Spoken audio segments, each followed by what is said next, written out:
नमस्कार, चंडीगढ़ से आपका स्वागत है। मैं हूं भानुप्रिया।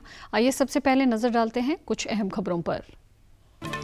देश में कोविड टीकाकरण का आज तीसरा दिन। पिछले 2 दिनों में 2,24,301 व्यक्तियों को लगे टीके। आज से देश भर में सड़क सुरक्षा माह शुरू। सड़क दुर्घटनाएं कम करने पर दिया जा रहा है बल। और चंडीगढ़ प्रशासन ने शहर में बिना अनुमति ड्रोन उड़ाने पर लगाई पाबंदी। अब समाचार विस्तार से। देश में कोविड टीकाकरण का आज तीसरा दिन है। आज भी देश भर में स्वास्थ्य कर्मचारियों और अग्रिम पंक्ति में काम करने वाले व्यक्तियों को टीके लगाए जा रहे हैं।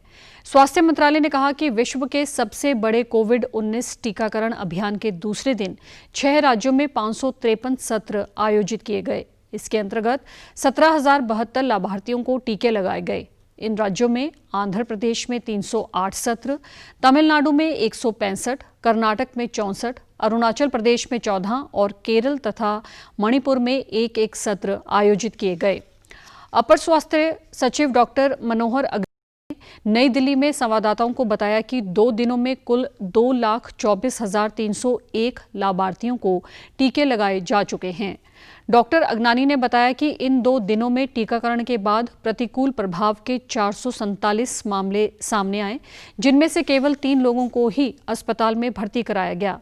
उन्होंने कहा कि एक व्यक्ति को 24 घंटे के अंदर ही दिल्ली के उत्तरी रेलवे अस्पताल से छुट्टी दे दी गई।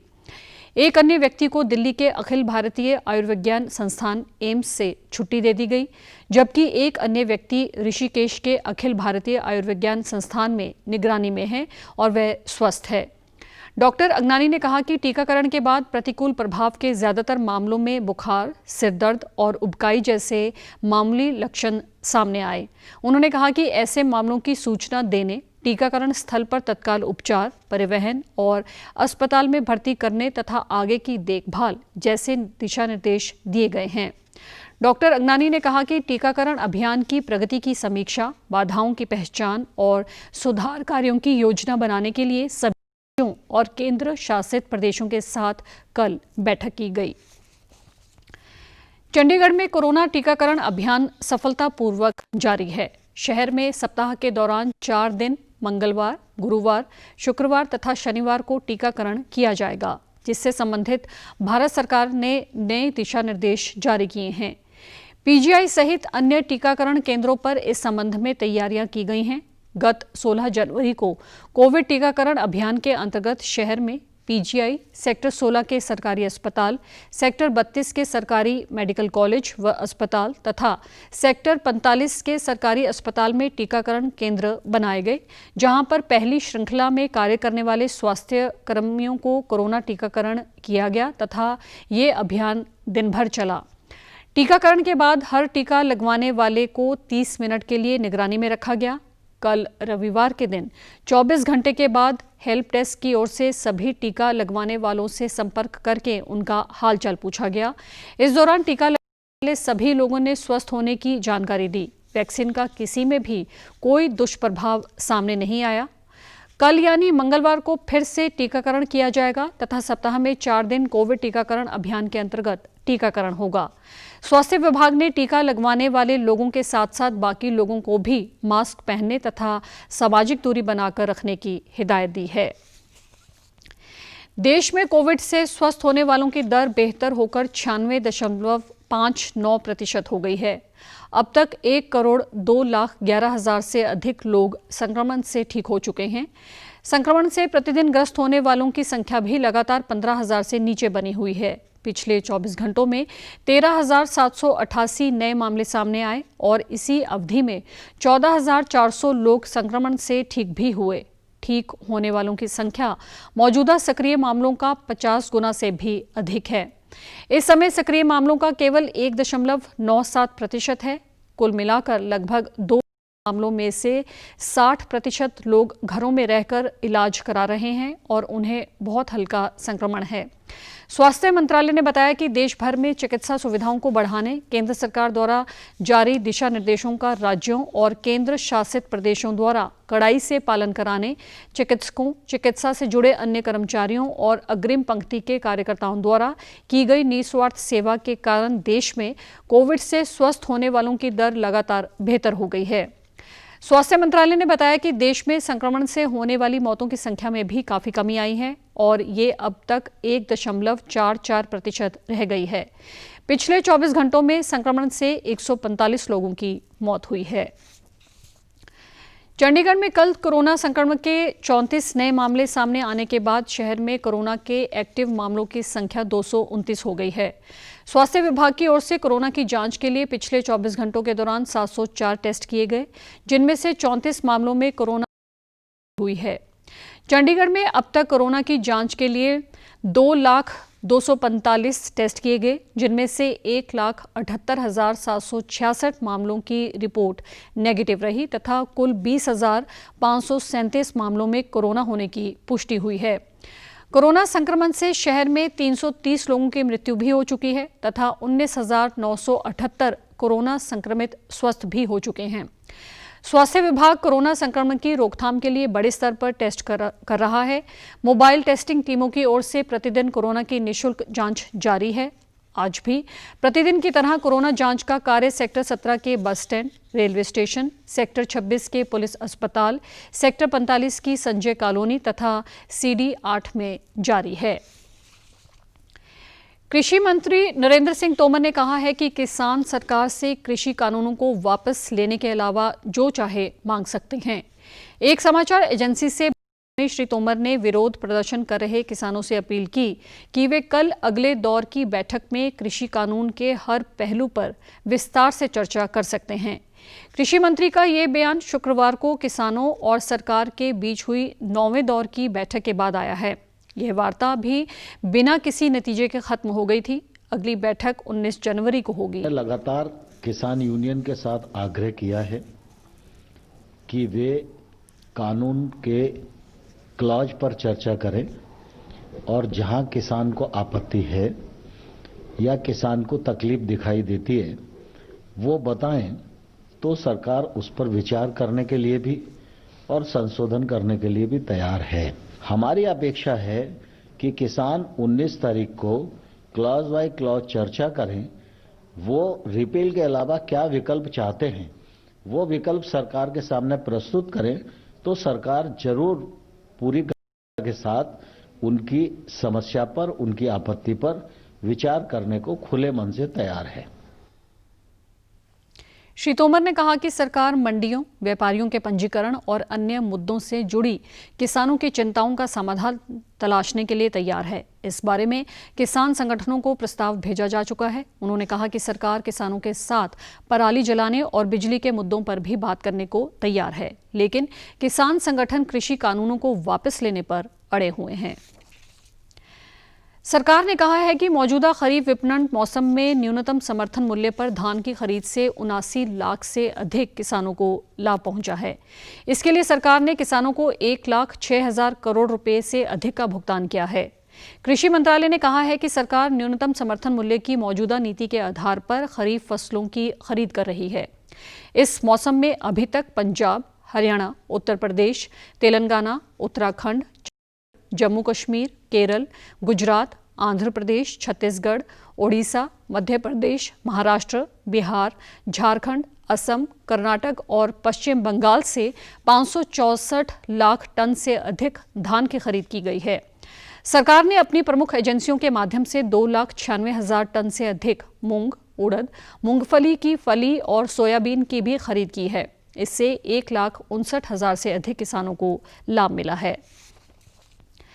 सुप्रीम कोर्ट ने आज किसानों द्वारा दिल्ली में 26 जनवरी को आयोजित की जाने वाली ट्रैक्टर रैली पर सुनवाई की। न्यायालय ने कहा कि ये लॉ एंड ऑर्डर का मामला है और न्यायालय किसी को सड़क पर न आने के लिए नहीं कह सकता। अटॉर्नी जनरल ने कहा कि इस ट्रैक्टर रैली से गणतंत्र दिवस पर दिल्ली में बड़ी संख्या में वाहन आ जाएंगे और लोग भी आएंगे। मामले की अगली सुनवाई बुधवार को होगी। उल्लेखनीय है कि दिल्ली की सीमाओं पर आंदोलन कर रहे किसान ट्रैक्टर रैली पर अड़े हुए हैं। अभी तक किसानों और सरकार के बीच बातचीत भी बेनतीजा रही है। देश में सड़क सुरक्षा के बारे में जागरूकता फैलाने और सड़क दुर्घटनाओं को कम करने के लिए आज राष्ट्रीय सड़क सुरक्षा माह शुरू हो गया है। इस संबंध में उद्घाटन समारोह नई दिल्ली में हुआ, जिसका उद्घाटन करते हुए केंद्रीय सड़क परिवहन मंत्री नितिन गडकरी ने देश में बन रहे नए मार्गों का ब्यौरा दिया। उन्होंने कहा कि सड़क दुर्घटनाओं में कमी लाना सरकार का उद्देश्य है। मरने वाले कम से कम 100 लोगों की जान हमने बचाने का काम डॉक्टर विकास महात्मे जी ने किया और कम से कम 50% एक्सीडेंट्स भी कम हो गए। हमारे देश में 22 लाख ड्राइवरों की कमी है और हमारे यहाँ विशेष रूप से ट्राइबल बैकवर्ड एरिया में रोजगार का भी समस्या है। ये ड्राइविंग स्कूल खोलने की हमारी इच्छा है और इससे कम से कम 22 लाख लोगों को तो रोजगार भी मिलेगा और अगर इनको अच्छा ट्रेन करेंगे तो निश्चित रूप से लोगों की जान भी बचेगी। समारोह को संबोधित करते हुए रक्षा मंत्री राजनाथ सिंह ने कहा कि अधिकतर सड़क दुर्घटनाएं 18 से 45 वर्ष आयु वर्ग द्वारा गाड़ी चलाने से होती हैं। बॉर्डर रोड ऑर्गेनाइजेशन भी बहुत ही अच्छा काम कर रहा है। राज्य सम्मानित किया गया है जो अटल टनल हमारा रोहतांग का है, उसका बहुत ही महत्व है। वहां के रहने वाले लोगों की दृष्टि से तो उसका जो महत्व है सो है। स्ट्रेटेजिक इंपॉर्टेंस उस टनल का बहुत ही है। बहुत ही लगन के साथ बॉर्डर रोड ऑर्गेनाइजेशन और उसके सारे इंजीनियर्स और सारे लोगों ने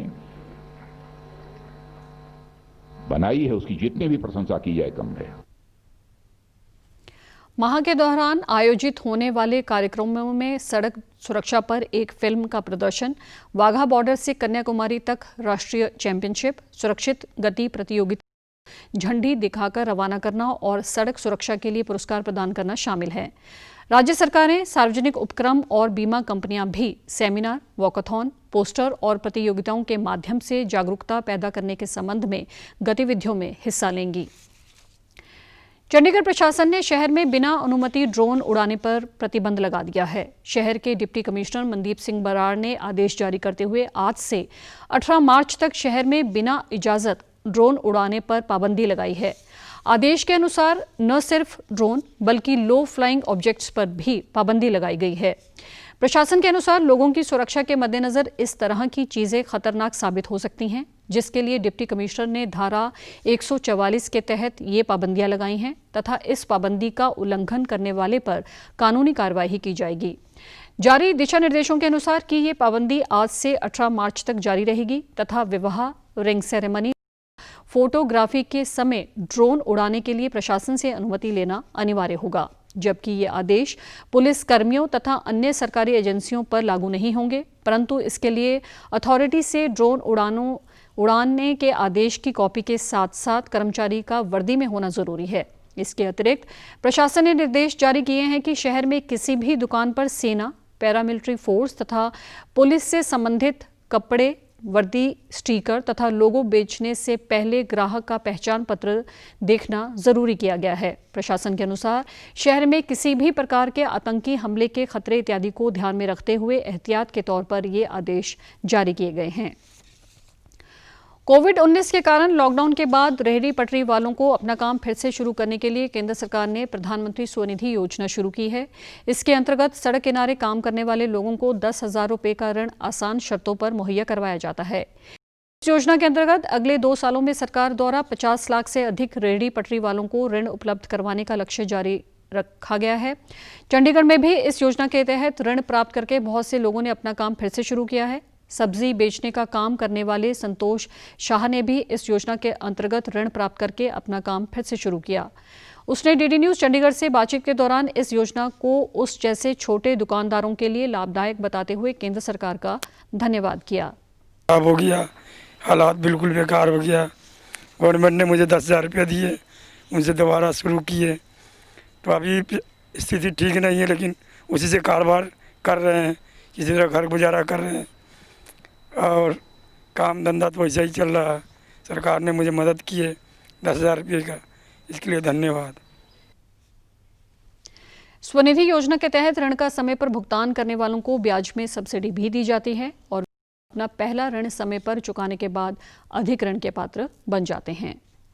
और अब खबरें फटाफट। 2021-22 के बजट पर केंद्रीय वित्त मंत्री द्वारा विचार विमर्श शुरू।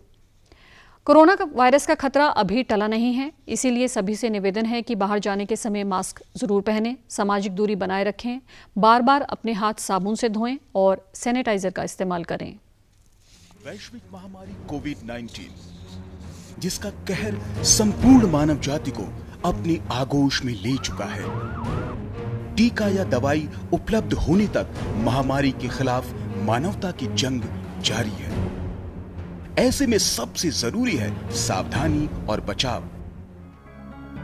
फेस मास्क कोरोना से रोकथाम का सबसे प्रभावी उपाय साबित हुआ है। विश्व स्वास्थ्य संगठन और विशेषज्ञों की शोध का भी यही निष्कर्ष है कि मास्क से और नाक को अच्छी तरह ढककर कोरोना संक्रमण को कम किया जा सकता है। कोरोना संक्रमण से बचाव के लिए मास्क पहनने के साथ ही जरूरी है मास्क को सही तरीके से पहनना। बहुत से लोग मास्क से नाक और मुंह को सही तरीके से नहीं ढकते हैं, जिससे संक्रमण का खतरा बना रहता है। बिना मास्क या फेस कवर के घर से बाहर निकलने की अभी कल्पना करना भी सही नहीं है। जुड़िए डीडी न्यूज की खास मुहिम मास्क अप इंडिया के साथ। मास्क पहने और अपने मुंह और नाक को अच्छी तरह ढकें। अपने परिवार के सदस्यों और दोस्तों को मास्क पहनने के लिए कहें। Mask up India, mask up India. DD news के माध्यम से सबको बताना है, कोरोना को हराना है, मास्क जरूर लगाना है। Mask up India, mask up India, mask up India.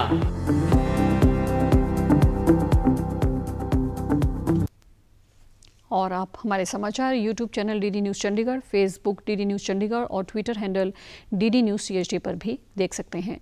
इसी के साथ चंडीगढ़ से समाचारों का सिलसिला समाप्त होता है। नमस्कार।